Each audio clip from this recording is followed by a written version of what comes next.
Cinquième séance de baisse pour le CAC 40 qui recule de 1,05% à 5 316 points. Même tendance morose à New York qui évolue en légère baisse freinée par le repli des cours du pétrole, un indicateur économique décevant et le recul des valeurs automobiles. Tout ça sur fond de tensions commerciales persistantes.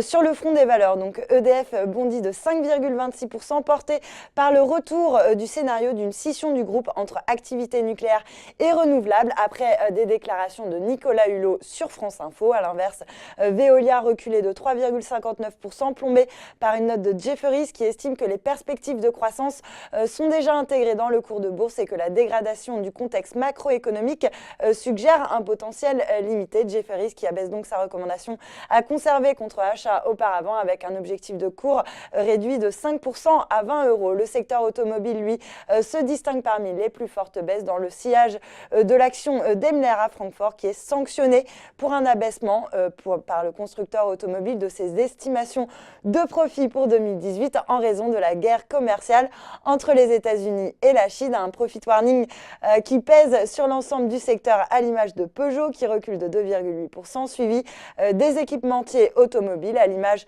de Valeo sur le CAC ou encore de Plastic Omnium sur le SBF 120 qui perdent respectivement de 27 et 3,09%. Et puis parmi les valeurs qui tirent leur épingle du jeu, on peut citer Danone qui ne cède que 0,17% alors que Morgan Stanley a réaffirmé son conseil surpondéré et son objectif de cours de 80 € sur le dossier. Le broker qui voit l'une des rares cartes pour jouer directement les dynamiques mondiales dans le bien-être et ce alors même que le titre se traite encore avec une décote par rapport à ses pairs. Et puis de manière générale, c'est encore une fois les valeurs défensives qui continuent de surperformer la tendance à l'image de Sodexo, meilleure performance sur le CAC qui grimpe de 0,54% à 85,86 €.